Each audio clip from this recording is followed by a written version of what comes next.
Galatians chapter 2.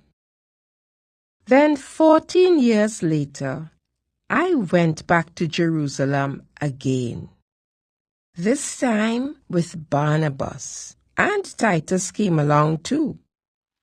I went there because God revealed to me that I should go.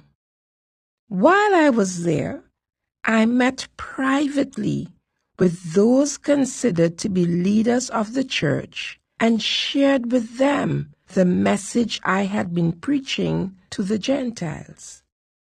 I wanted to make sure that we were in agreement, for fear that all my efforts had been wasted and I was running the race for nothing.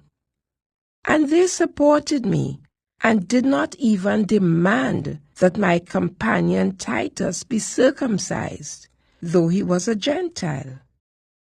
Even that question came up only because of some so-called believers there, false ones, really, were secretly brought in.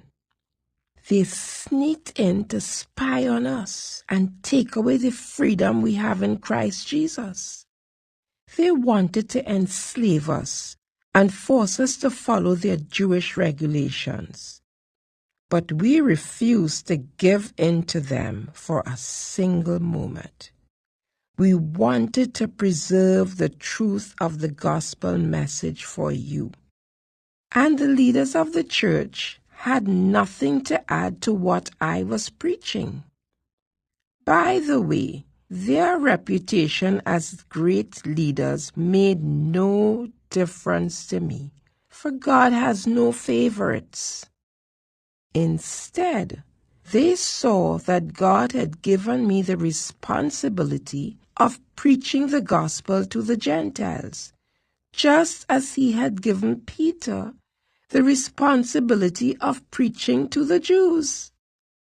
For the same God who worked through Peter as the apostle to the Jews also worked through me as the apostle to the Gentiles.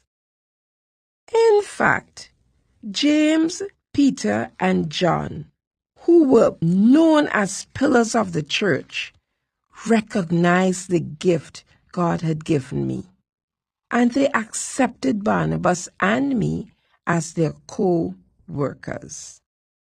They encouraged us to keep preaching to the Gentiles while they continued their work with the Jews. Their only suggestion was that we keep on helping the poor, which I have always been eager to do. But when Peter came to Antioch, I had to oppose him to his face, for what he did was very wrong. When he first arrived, he ate with the Gentile believers who were not circumcised.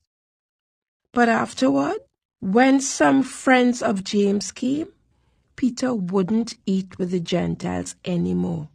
He was afraid of criticism from these people who insisted on the necessity of circumcision. As a result, other Jewish believers followed Peter's hypocrisy, and even Barnabas was led astray by their hypocrisy.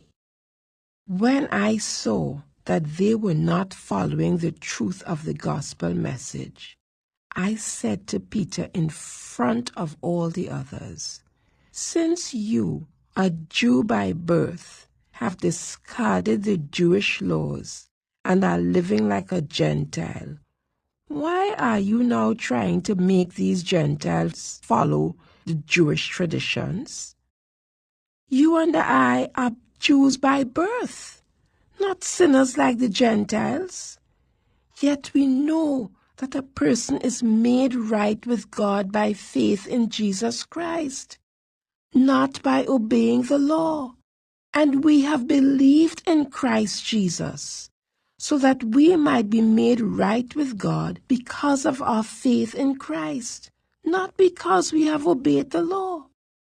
For no one will ever be made right with God by obeying the law." But suppose we seek to be made right with God through faith in Christ, and then we are found guilty because we have abandoned the law. Would that mean Christ has led us into sin? Absolutely not. Rather, I am a sinner if I rebuild the old system of law I already tore down. For when I tried to keep the law, it condemned me. So I died to the law. I stopped trying to meet all its requirements so that I might live for God. My old self has been crucified with Christ. It is no longer I who live, but Christ lives in me. So I live in this earthly body by trusting in the Son of God, who loved me and gave himself for me. I do not treat the grace of God as meaningless. For if keeping the law could make us right with God, then there was no need for Christ to die.